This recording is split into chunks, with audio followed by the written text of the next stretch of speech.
As of May 31st, we had cleared all the dues.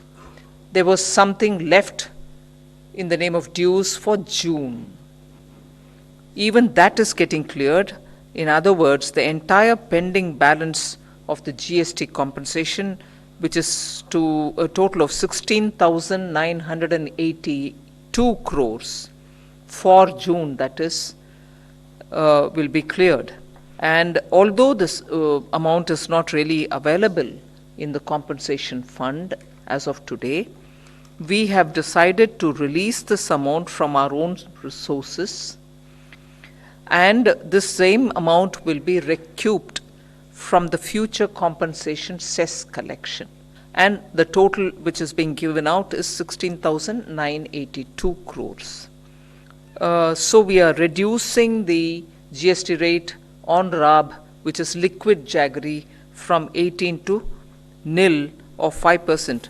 Nil if it is loose, or if it is pre-packaged and labeled, it will be 5%.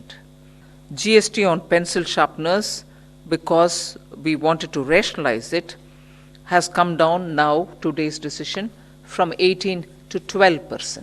Exemption on coal rejects when they are supplied to and by a coal washery. Even that decision has been taken today. The Council has recommended to rationalize late fee for delayed filing of annual returns, particularly the form GSTR 9 for the year 22-23 onwards. There are two GOMs about which I will elaborate. One is the GOM on capacity-based taxation and special composition scheme in certain sectors on GST. That is mostly relating to the pan masala, gutka, chewing tobacco, and so on. So the GOM's recommendation has been taken on board.